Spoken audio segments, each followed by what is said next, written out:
This shit more than a game.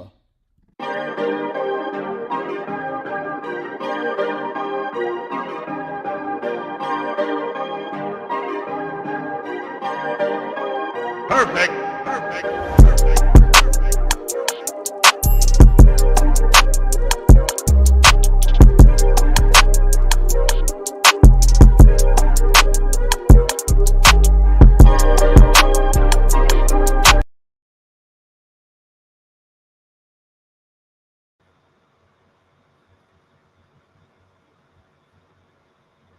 You know, as we approach this 2025 calendar year, a lot of people always say, new year, new me, right? It's like the time where you're motivated to look in the mirror and ask yourself, well, what can I do this upcoming new year to better myself? Well, I have one Christmas wish, and I know that Christmas is over, but I have one Christmas wish as we head into our New Year's resolutions for 2025.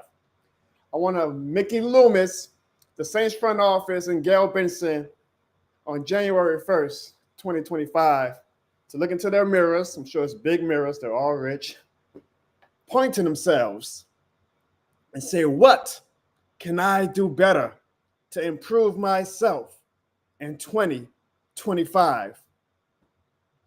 Because if we don't have our front office take a deep look at themselves and realize that they might need to change themselves up a little bit, then things with the 2025 New Orleans Saints and going forward are never going to change, no matter what people we bring in the building. It's got to start up here. I really need for New Year's 2025 for our front office to look at themselves and say, what can I do better in 2025? Because 2025, y'all, is going to be a big year if we want to have any type of success in 2026, in 2027, in 2028, in 2029, and going forward. Ladies and gentlemen, welcome to the John O'Ball Show. What is shit more than a stream?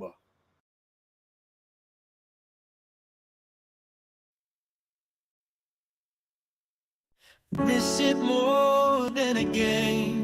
We ain't playing on no field. We fans born kinda wild, fire in our hearts revealed. Yeah, we shout and we cheer, our passion loud and clear. Together we rise, this love no compromise.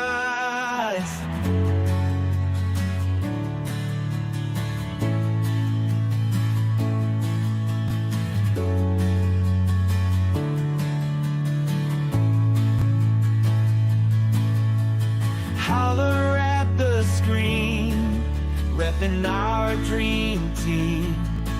From the sidelines we scream, living in this fan's dream. Yeah, we shout and we cheer, our passion loud and clear. Together we rise, this love no compromise. This shit more than a game.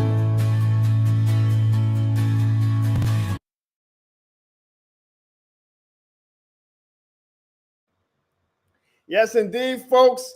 Welcome to the post-Christmas edition of the John O'Ball Show. I told you guys that I was going to be on because holiday or no holiday, we make sure that we come on every single week for you guys here on the John O'Ball Show. Now, this is going to be a very expedited edition of the John O'Ball Show. I gave you guys a heads up last week. I'm not going to have my co-host. I gave them the next week and a half off so they can enjoy the holidays with their family and friends. But I have no family and friends, so I had to come on the show with my real family, right? This shit more than the game community. And I appreciate everybody in the chat right now, man. I know that the holidays are hectic, and sometimes December 26th is a little bit more crazier than December 25. So I appreciate all you guys who are joining me right now. We did not advertise this show this week. We kind of knew it was going to be a show that we kind of had to do on the fly and just found an opening in our schedule to do the show. But here we are. And I will say this. What a blessing it is that we did have the Monday Night Football game the way we did. I'm going to tell y'all guys why in a little bit. But first, before we even do that, I know that we ain't got a full house tonight, but if y'all can please leave a this shit more than a game in the chat right now. One last time in 2024, because our next show will be in 2025. So leave a this shit more than a game in the chat right now. One last time in 2024, so we can end this new year off on a high note, because Lord knows our sports teams ain't doing that for us. But let me tell y'all why. Let me tell y'all why I was actually pretty cool with the Monday Night Football game, because I was like, as a Saints content creator, if there was one time that I have a Monday Night Football game on Christmas Eve and not have to worry about, oh man, I really got to go all out for a show or whatnot, it's this year. Because good Lord, I can say, if the Saints ain't giving me great effort, then why do I got to go and give a top of the line show, right? Like, this was the perfect year for us to have a very wonky Christmas schedule where we had a game literally 2 days before Christmas. And not only did we have a game during a horrible season, but that game, y'all, was so damn boring. Like, if there was a week for me to be like, well, this is going to be a pretty average thrown together last second show, if there was going to be a week for me to not do a show at all, it definitely was going to be this week and this season, because that Monday Night Football game, y'all, there was absolutely nothing, really nothing to talk about. The Packers whipped our ass. There really wasn't any positives to take away from that. I mean, usually each game you can take away some positives. Well, this young player looked pretty well or whatnot. There was no positives. I mean, Spencer Rattler made a nice little jump pass, then he literally followed that up with an interception, right? Like, there was nothing for me to watch that game saying, boy, the Saints sure have something that they can build on with this or that in the upcoming year. It is a bad time right now, to be honest, to be a New Orleans sports fan in general. Because if y'all watch my reaction video, not only did I let the Saints have it, but I let the Pelicans have it too. The Pelicans didn't even play on Monday, but the Pelicans haven't won a game since December the 12th, I believe. And I might be being kind with that. If you look at the data, this is the longest that the Saints and Pelicans have both gone with having the least amount of wins since 2004, y'all. Literally 20 years. This is the worst drought of wins that the Saints and Pelicans have had combined. And that's when the Pelicans were the Hornets. That's how bad it is on Airline Drive right now. And I asked this in my show on Monday. I said, I know that the front office and the suits on Airline Drive know that there's a problem right now with both franchises. But how much do they know it's a problem, right? Because when you live in your little rich bubble, how much do you really know about the problems of the outside world? Like, I think that Gail Benson and Mickey Loomis and Dennis Lucia, like, they know that, oh, yeah, it's a problem. We haven't made the playoffs in 4 years with the Saints. The Pelicans are one of the worst damn ran organizations in the league. I think they know that, but I don't think they feel the intensity that us fans want to give them. I don't think they feel the urgency that our fans want them to have. I think that the problem sometimes, I mean, like I said this on my show Monday, on my reaction video Monday, Gail Benson is treated literally like a saint, no pun intended, in New Orleans. She could go outside right now and fans are going to be like, oh, yeah, Gail, because she's rich. Like, what is, like, we treat Gail like royalty because she's rich, because she married Tom Benson. So she's, hey, Gail, you're the best. And I'm not saying Gail's a bad owner. I'm not one of those fans saying, oh, Gail sell the team. I think right now what is a detriment to Gail Benson is she treats this organizations like she wants it to be very family friendly, very we love each other, very hold hands and kumbaya, like we have a strong knit family and we're not going to let business and politics and all that get in the wedge of just having a family atmosphere. I mean, literally in the Pelicans facility right now, when they practice every single day, their court wall says compassion, joy. And what? Compassion and joy? Man, we're trying to win basketball games. All this family bullshit is hurting these organizations, man. And it works when you have a Drew Brees and a Sean Payton, right? They can cover up all that bullshit. It doesn't matter what type of organization you're trying to run. You got Drew Brees and Sean Payton. We ain't got Drew Brees and Sean Payton. We ain't even got Chris Paul, Anthony Davis. We got Derek Carr and Zion Williamson. We can't be doing this family-friendly bullshit, man. We can't be having this hands-off approach that Gail has had. Mind you, I give Gail credit. She stepped in when Mickey Loomis did not want to, and she said Dennis Allen has got to go. I give her credit. She seems like she knows sometimes when things have to be done, but just how intense does she feel like it needs to be done? Because, again, if this was Dallas If this was New York, man, them fans don't play around like that. And I know this shit more than the game down here. Do not get me wrong. I love the Louisiana sports fan base with the life of me. But the Louisiana sports fan base does not bring that my owners better get their shit together the way New Orleans fans do. That's just a fact, y'all. Again, if Gail Benson was outside right now, she might have some gala or some goddamn award thing she's probably doing. You know, she does one like every week. Standing ovation. The city of New Orleans, we love you, Gail.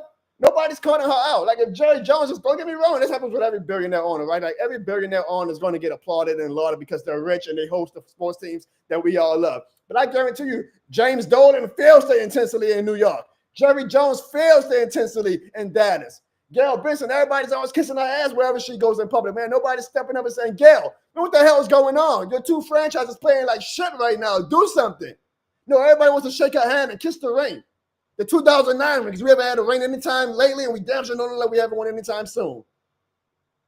So I just want to know how intense do they really feel the pressure to be? I mean, goddamn, Gail Benson, and I'm not knocking this. She hosts a media Christmas lunch every year. The media's, oh, yeah, we love you, Gail. I mean, don't get me wrong. I'm not mad. I'll be doing the same damn thing if Gail Benson offered me a free lunch. But, like, she feels no pressure. She's literally rubbing elbows with the same media that's supposed to be cutting her ass out. And I guarantee you, none of the media members, and I'm not hating on the media members. I have a lot of friends in the New Orleans media. There ain't nobody at that media saying, Gail, what the hell is going on? They all saying, oh, look at this goddamn, spicy gumbo and, you know, all that rich people food they were having to bake Alaska at Commanders and all that. We're like one of the few, and it's not a problem when things are great. Absolutely. When you got Drew Brees and Sean Payne, I don't give a damn how Gail runs the organization. We got Drew Brees and Sean Payne to help everything else. But right now, man, ain't shit going working. And it seems that nothing's going to change. It seems that nothing's going to change. I need that front office, man, to feel the heat in 2025. I need them to be like, yo, we got to do something, man. We got to change it up a little bit because what we're doing is not working. 4 years without making the playoffs, that's unacceptable, man. When we hired Sean Payne said, I want to be like the Philadelphia Eagles. I want to be like the Pittsburgh Steelers. I want to be an organization no matter what, that you're going to get consistency and greatness throughout time. Yeah, you might have a bad year or two, but you'll always find ways to bounce back. We are going on 4 years. That's a whole goddamn presidential term, y'all. We are going 4 years without making the playoffs. That is what bad franchises do. That is what the Atlanta Falcons do. That is what the Carolina Panthers do. That should not be what the New Orleans Saints do post Sean Payne and Drew Brees, which was the goal of our organization. And we're failing miserably. And it starts with one man. And that's this man. See, I saw all them damn eliminated banners that was going around after we got eliminated on Sunday when the Falcons beat the New York Giants. And everybody was playing Alvin Kamara on the banners because he's our most powerful player. I was like, hell with that. Y'all need to put Mickey Loomis on that banner because he's the problem. He's the number one problem. And I'm actually one of the people who's more fair to Mickey Loomis than a lot of people. I'm like, look, I'm not going to say, oh, well, I'm going to ignore him hiring Sean Payne and Drew Brees and just worry about his bad stuff. No, I balance it out. Like, you hire Sean Payne and Drew Brees, but you also triple down on Dennis Allen. So now you're kind of back even with me. So this next head coach hire, Mickey, you better knock it out the park. Because if anybody trashed their legacy post Drew Brees and Sean Payne and worse, it was Mickey Loomis. Like, Mickey Loomis was a king in New Orleans. And for him to say, Dennis Allen is my guy and insult the fans' intelligence and say, you guys are impatient. This man, it could possibly be a Hall of Famer one day if y'all just stop being so damn impatient. No man has ruined their legacy more the past 4 years than Mickey goddamn Loomis. But even I, as hard as I am willing to give Mickey Loomis another shot and say, I'll let you hire the next head coach, Mickey Loomis, but you better deliver. You better deliver because when you triple down on Dennis Allen, you ain't got much wiggle room. And I can only say what you also hired Sean Payne and Drew Brees for so long. You better deliver, Mickey Loomis, because right now you are the main problem. You are Mickey Loomis.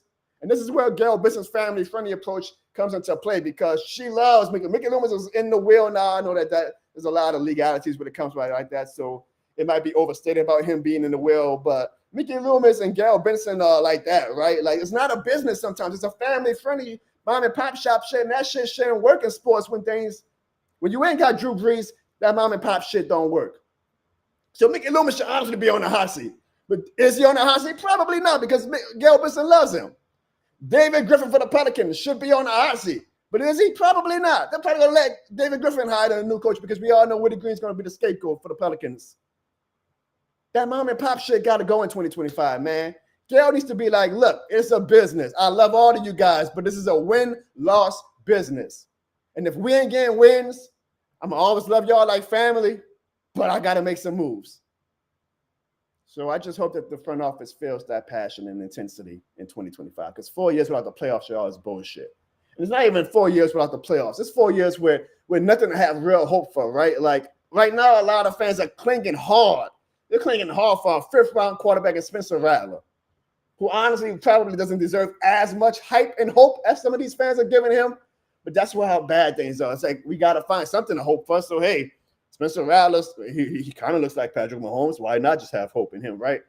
And Mahomes has, I wish he was Mahomes. If Rattler has played exactly the way I thought he would, he's a fifth-round quarterback. He wasn't great in college. Like, I always was a little confused as to why fans were getting so hyped for him. I'm like, yo, he was he's a good name, I guess, but like he didn't do anything in college to get all of this publicity. And I'm cheering for him just like everybody. I'm cheering for everybody who's wearing black. I was cheering for Jake Haener. I cheer for everybody who was black and gold, but I'm not gonna like exceed expectations so high over reality. More power to you if you do. That's the beauty of fanaticism. But I'm like, he's a fifth-round quarterback, and y'all know what, he's playing exactly like a fifth-round quarterback. And I also kind of find it funny. Jake Haener plays bad. He's horrible. Get him out of here.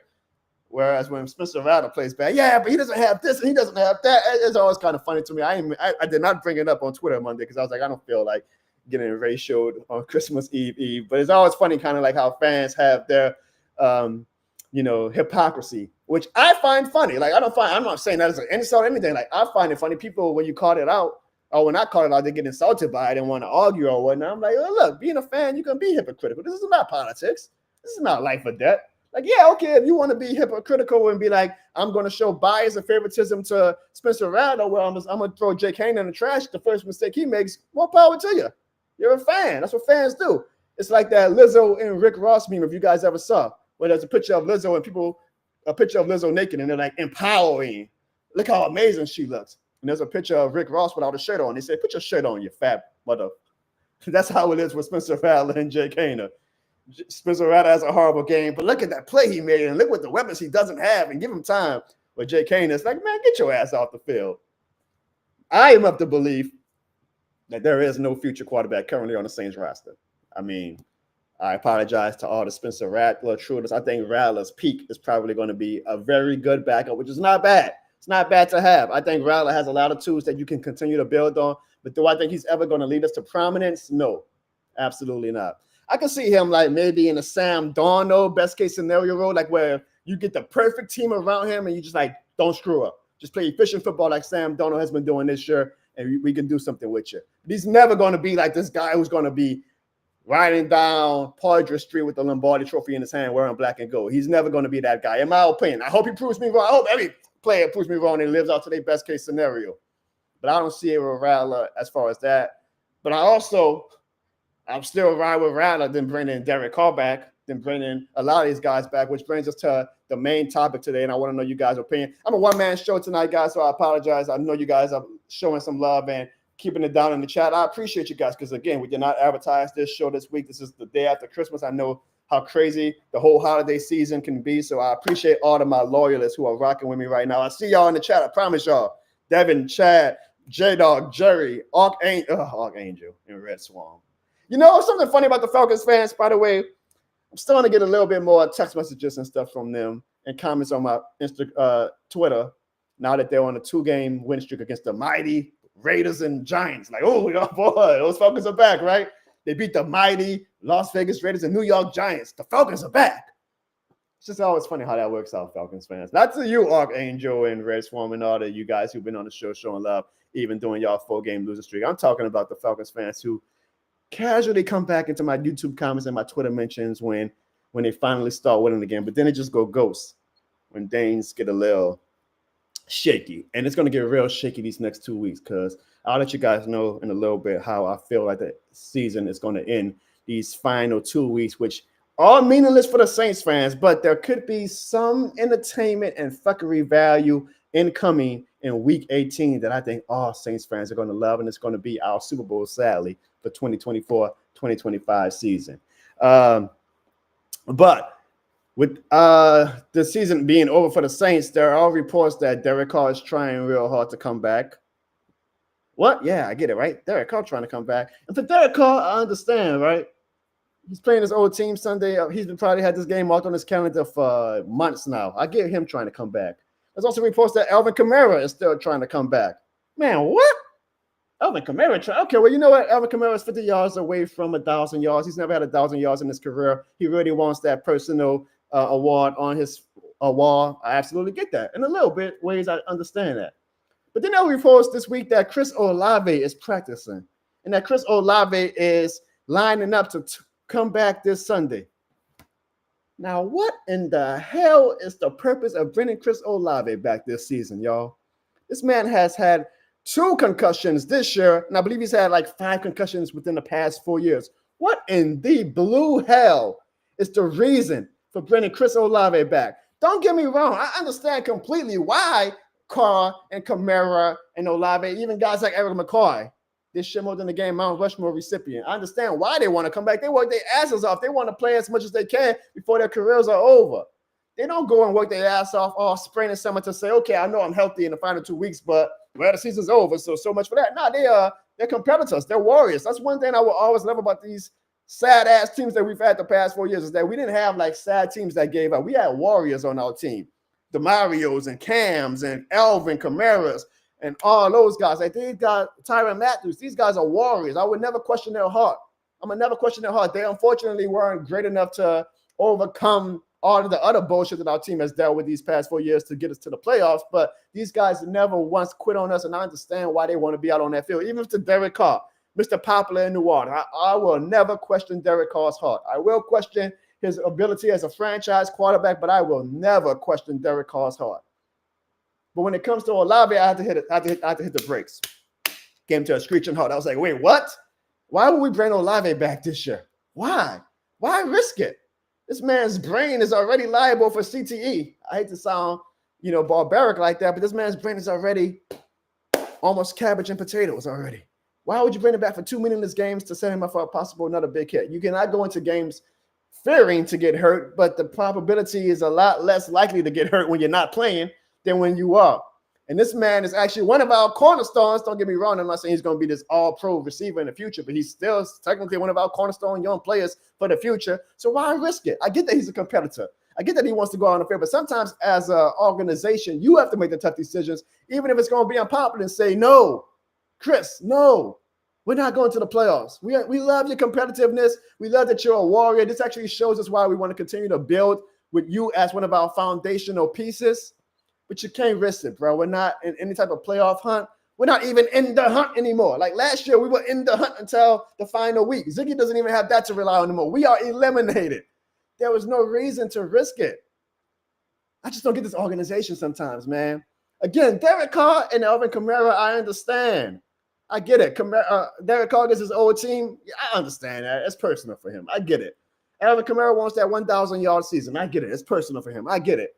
There is no reason whatsoever to bring back Chris Olave. And I'm not even talking as a fan who wants to lose the next 2 games so we don't mess about draft pick, which, by the way, we are still currently picking number 10 in the NFL draft. Now, I've seen some Saints fans like upset about this. I'm not mad. Like, give me a top 10 pick. Granted, yes, in November, we were close to a top 5 pick, and that's when I was like, hey, y'all, let's probably ride out Dennis Allen for the final 2 months so we can guarantee that top 5 pick. Nah, I can't stand one more game with Dennis Allen. He's got to go now.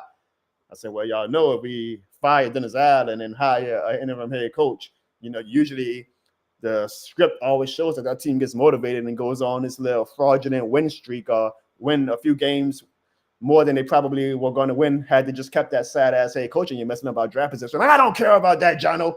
We got to get Dennis Allen out of here. I said, okay, that's what y'all want. If that's what y'all want, well, that's what y'all wanted, right? We all celebrated when Dennis Allen got fired, right? So guess what happened? We went from top 5 to top 10. I see some fans have complained about that, but y'all wanted Dennis Allen fired. Had y'all rolled out Dennis Allen for the next 2 months, y'all would have had that top 5 pick because we weren't going to beat the Falcons with Dennis Allen. We weren't going to win some of these games with Dennis Allen when the team was ready to basically say, man, screw this guy. Y'all wanted Dennis Allen fired. So y'all know what y'all got with that? Y'all got the luxury of not seeing Dennis Allen on our sidelines no more, but y'all also lose some draft positioning. I always say that, but nobody ever comes and says, John, you were right about that. I always find that funny. But still, you know what?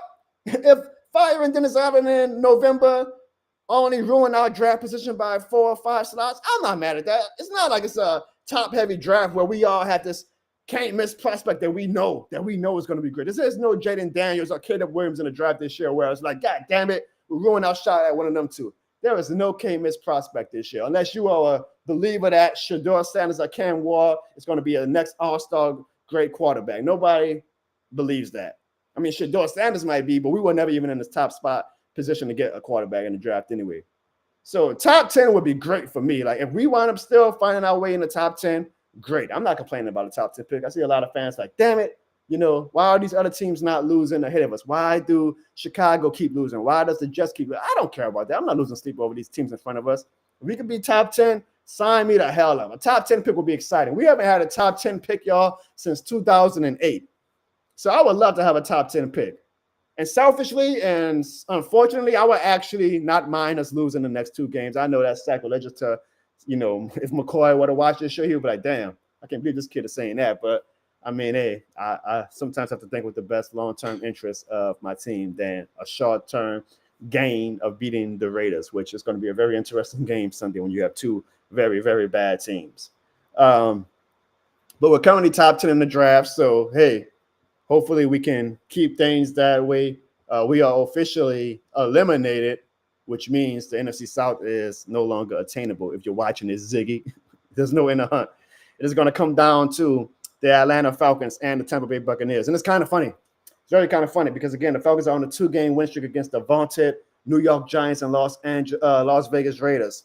But they play the Washington Commanders this week, whereas the Tampa Bay Buccaneers played the Carolina Panthers. Granted, Carolina Panthers look a lot better December 26, 2024 than they looked November 26, 2024. So that game is no gimme. But I think most people are going to pick the Commanders to beat the Falcons, right? Let me know in the chat. And a lot of people are going to pick the Tampa Bay Buccaneers to beat the Carolina Panthers, right? Even though the Tampa Bay Buccaneers just lost to Cooper Rush and him look like Tom Brady. So how funny then would that be, y'all? Because then, you know what happens? Week 18, the Falcons will be playing the Panthers and the Bucs will be playing the Saints. And for the Falcons, now I want all of you Falcons fans who are watching right now to listen up closely. The Falcons will need the New Orleans Saints to beat the Tampa Bay Buccaneers to make the playoffs.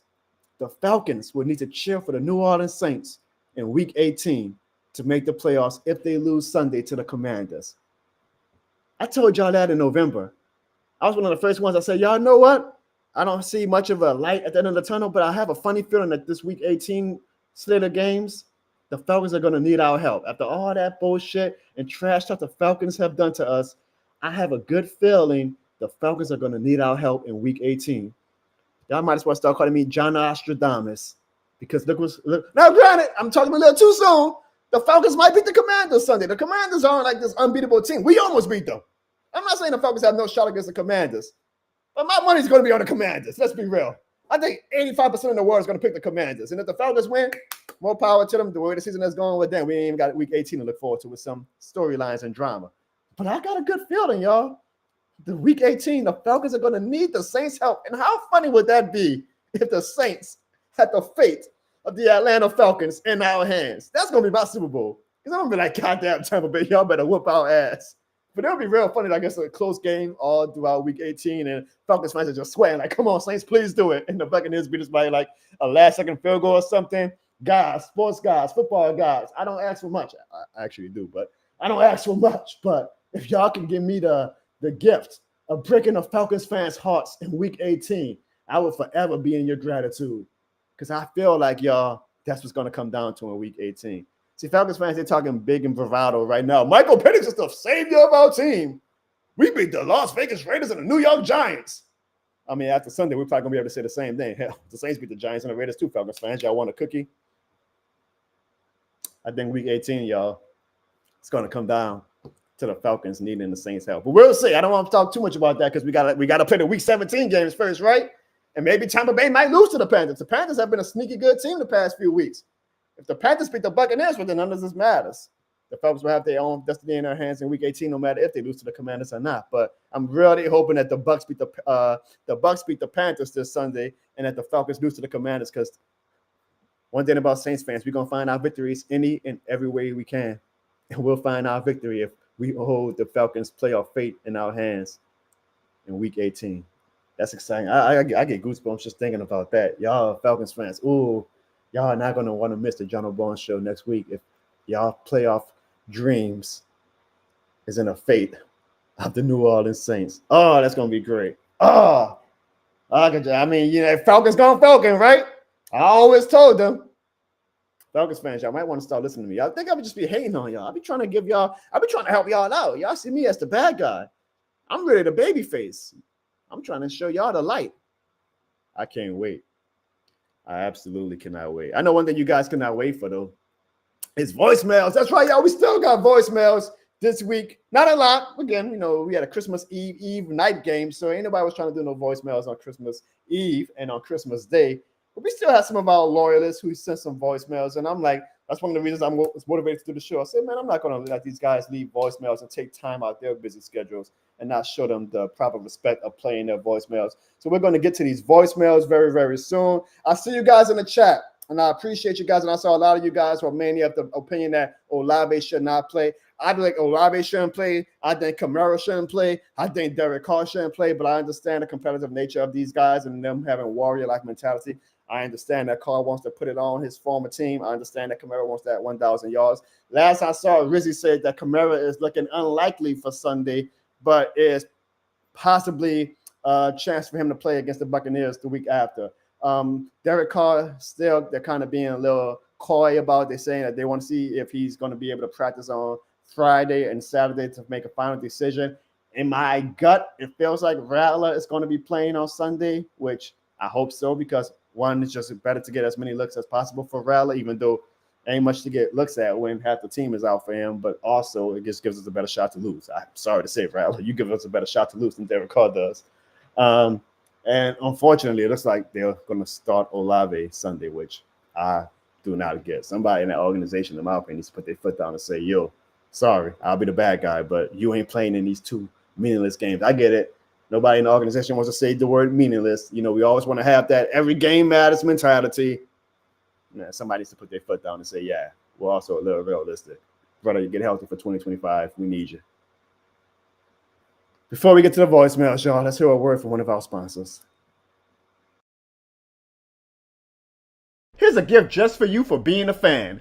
Are you going to a sports game or a concert or any major event? Well, buy your tickets from SeatGeek and use the promo code JONO at checkout, and you can receive $20 off your purchase over $50. That's $20 off your purchase. What are you waiting for? You know this shit more than a game, man.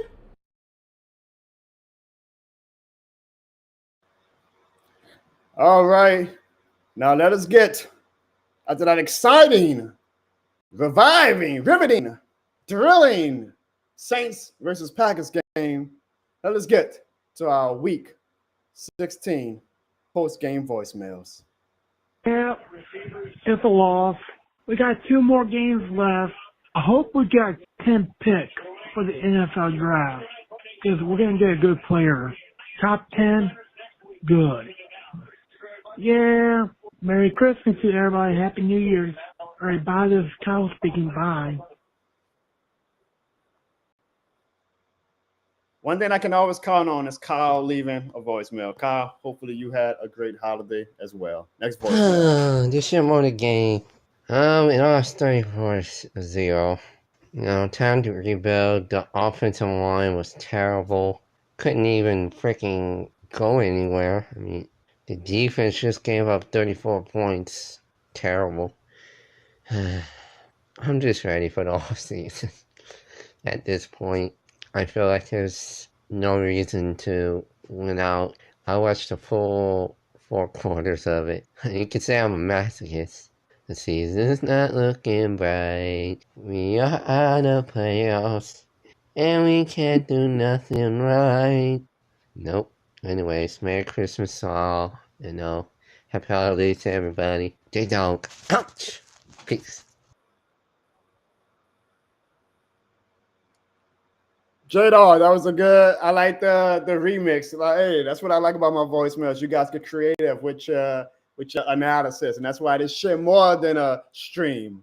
Yeah, the season definitely ain't looking bright, but hopefully you had a great Christmas as well. All Next right. voicemail.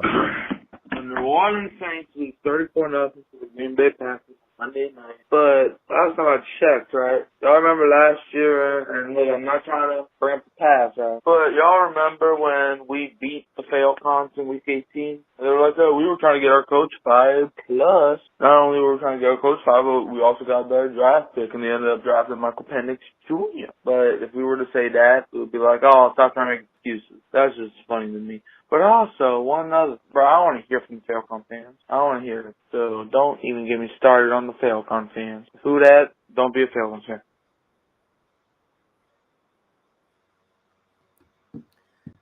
One thing I appreciate about Hurricane Mike is that Hurricane Mikey calls every single week, no matter what, holiday or no holiday. Hurricanes or no hurricanes, Mikey's going to call me every single week. And Mikey, you're right. Don't be a Falcons fan. Y'all, unfortunately, I just kind of see from my back corner of my eye, if my stream has been a little blurry, y'all know what, for whatever reason, whenever I'm doing my show that's not from my house, my restream platform just really struggles with a different type of Wi-Fi. I do not get it. I have a brand new camera too, which is unfortunate. So y'all going to get a better HD quality when I'm back at my actual house. I'm doing this show from a different studio tonight. So I apologize if it's blurry, but hey, very fitting for how the season is ending and how that Monday night game went, right? So hopefully you guys can at least hear me, but I apologize if the stream has been lagging or my quality for my camera has been pretty bad. I think for whatever reason, my streaming platform does not like when I do my show outside of my house. Next voicemail. Jess. Uh-oh. James. And Barbara. What a time we had last week. What a time we had last week. It sure was better than that Monday Night Football game. We didn't have a time that night, but the nights have still been special. Monday night wasn't a good night, but it still has been some holy nights. If you know, you know. Matter of fact, DJ, please, and Jono, no need to add instrumentals to this one. James, just James, is going to rock this a cappella. This is my Christmas gift to you guys. Oh, holy night, the stars are brightly shining. It is the night of our dear Savior's birth. Long lay the world in sin and error pining till he appeared. And the soul felt its word, a thrill of hope. The weary world rejoices, for yonder breaks a new and glorious morn. Fall on your knees, oh, hear the angel voices, oh, night divine, oh, night when Christ was born, oh, night divine,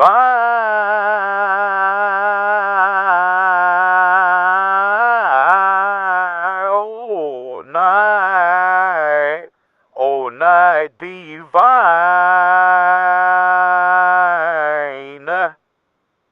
Yeah, that was my Christmas gift to you guys, especially to you, Miss Barbara. Ever, you can put up all the hearts you want, but hers belongs to mine. Saints fans, have a happy new year. Falcons fans, we know you guys are going to choke in 2025, even worse than 2024.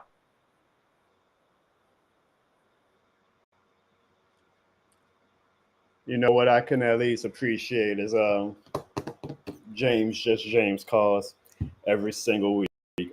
Let's wrap up this show, y'all. But before we do, let's hear a message from one of our sponsors. Did y'all like James acapella? Because I did. Maybe do that in the future. No matter what, we all know that this shit more than a game, and now you can wear it with pride. visit www.johnobonds.com or thisshitmorethanagame.com and buy your This Shit More Than a Game shirt now for the low price of $28.03. You can buy it in black and gold, purple and gold, white and blue, red and navy blue, all types of colors. We've got you covered here on the John O'Barnes Show. So visit www.johnobonds.com or thisshitmorethanagame.com and buy your This Shit More Than a Game shirt now and let the world know, folks, this shit more than a game. I just want to show you guys right quick a special guest. My little nephew wants to tell everybody hi. Aaron, tell everybody, say, who that? Who that? And say it's more than a game. Oh, well, whatever. Go ahead. That was a special Christmas surprise and gift for you guys, my little nephew. I also want to give a shout out to on Instagram, Saints Nation 504 for sending me this shirt. I know my pictures are blurry, y'all, so hopefully y'all can make it out. But it says standing on business. I don't know if we're still standing on business after that Monday Night Football game, but for the next 2 weeks, we'll be trying to stand on business. You know what standing on business means? It means finding any and every way to get the Falcons eliminated this upcoming Sunday from the playoff picture. So thank you to my friends at Saints Nation 504. Make sure y'all follow them on Instagram, Saints Nation 504. But it's very, very awesome t-shirt. Aaron, everybody's telling you what's up in the chat. Finally, y'all, we are going to make our pick for this upcoming Sunday between the most exciting matchup that I'm sure you guys are on pins and needles waiting to talk about and see. The New Orleans Saints versus the Las Vegas Raiders. Now, mind you, the Raiders actually won this past Sunday, so a lot of their fans are upset because they went from top 2 in the draft to now they're picking 6. And I know their fans are going to be absolutely disgusted if they win again this Sunday and ruin any shot of having a top 5 pick because they have seemingly lost their shot of having Cam Ward or Shedeur Sanders draft this upcoming season by losing to by beating the Jaguars this Sunday. So this game is going to have a lot of meaning in very unique ways. I think if Derek Carr starts, the Saints are probably going to win, unfortunately, which is kind of why, selfishly, I hope that Carr does not play. But I know that Carr is motivated to play his old team. If Spencer Rattler plays, I actually think the Raiders are a better team than us with Spencer Rattler.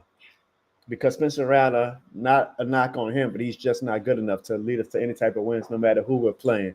So I think it depends on the quarterback. And right now, it seems like all of the momentum is on Rattler starting because I just can't see Carr suddenly feeling like Wolverine this upcoming Friday and Saturday and practicing in time to play on Sunday. The stranger things have happened with the New Orleans Saints. But my prediction is if Rattler plays, the Saints lose. If Derek Carr plays, if the Saints win, hopefully it doesn't ruin our draft pick too much. I just hope that we can stay in that top 10.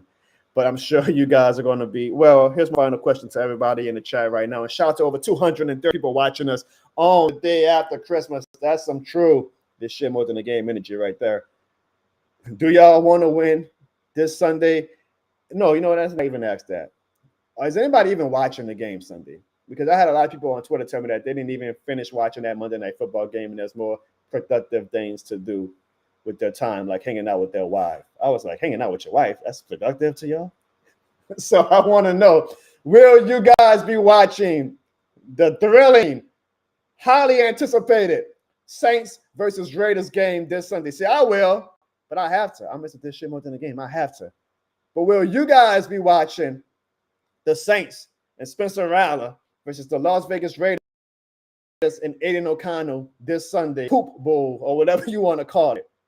I see Archangel says that he's going to be watching because he knows that the Saints' fate of their playoffs as an Atlanta Falcons fan is in the Saints' hands. My dude, Devin, that dude said, of course he's going to be watching. He says, we only get so many lifetimes on this planet. I'm going to watch every Saints game possible. I am not mad at that, Devin, that dude.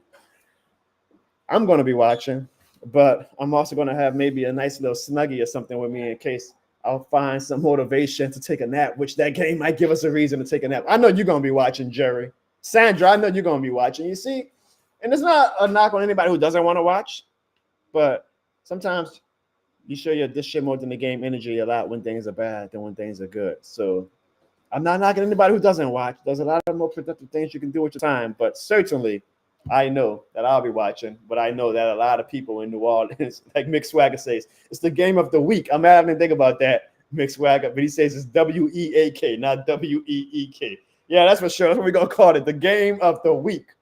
Here's what I'm actually going to have the corner of my eye on that Falcons game, though, too. Like, that's probably my game of the week, WEEK, because, again, the Falcons lose to the Commanders, and I'm going to assume that the Bucs beat the Panthers. Week 18 gets a lot more interesting for the NFC South and even for Saints fans because the fate of the Atlanta Falcons will be in our hands. And if there's anything we can ask for this Christmas, it's that we really, really hope that the Atlanta Falcons season comes down to the New Orleans Saints.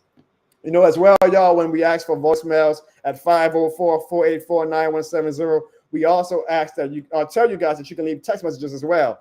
So funny about the Falcons is that whenever they start winning, I start getting more text messages from them. Like my dude Kamar. Now you see, Kamar hasn't texted me at all in the past month, but he waited for them to beat the mighty Giants and the mighty Las Vegas Raiders before he finally texted me again. And he simply sent me a screenshot of the South standings, and this was before we played the Packers on Monday night.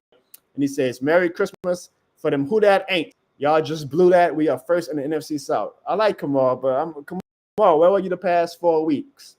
Kamal also texted me the Green Bay Packers and Saints game, and he sent me a picture of a dinosaur egg.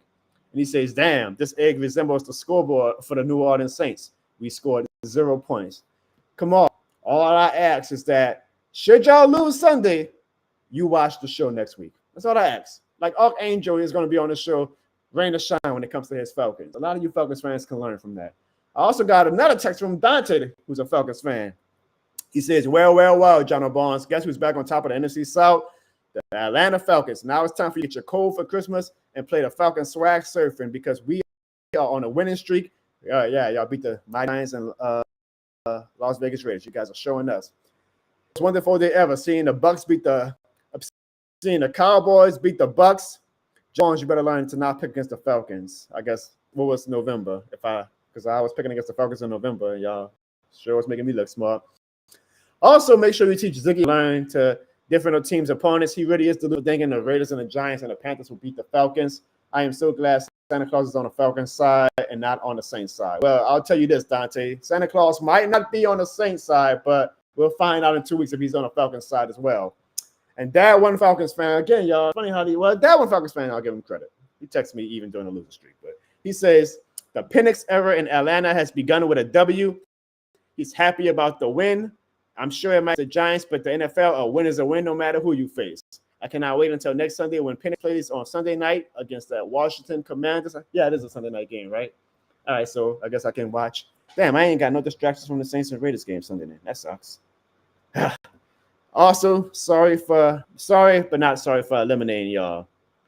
Y'all got shut out on Christmas. He put a lot of skull emojis. This is a tough Christmas for you guys. I had a great Christmas. I don't know about everybody in the chat. I had a great Christmas. I mean, I know my screen is blurry, but shoot, y'all saw my nephew.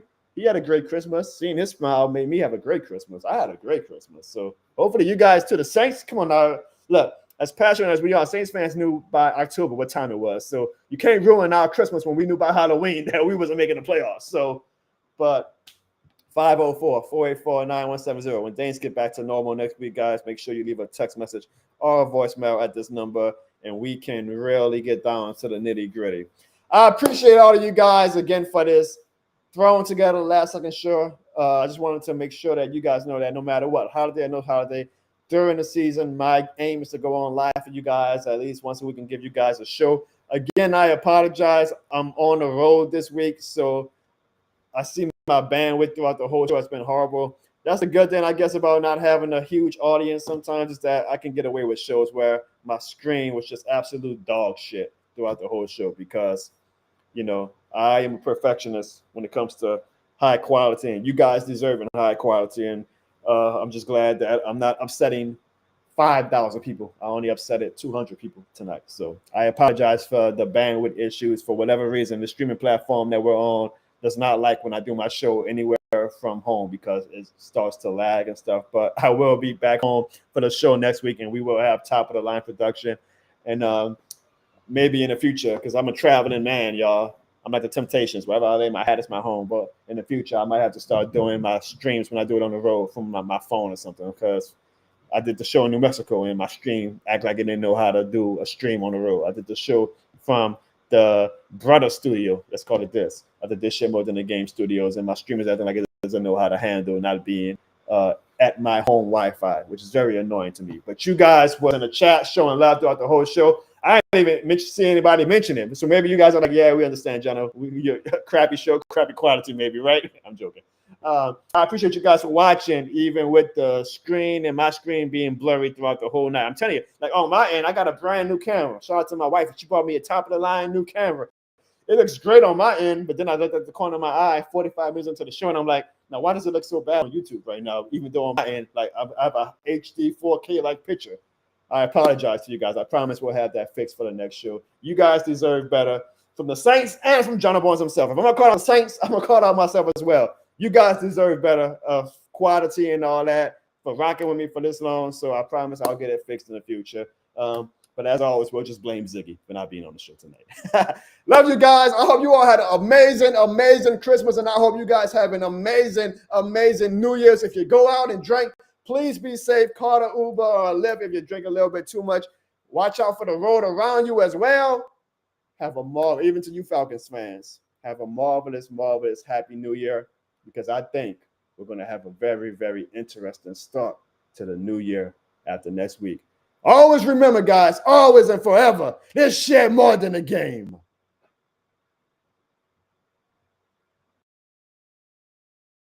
Juno.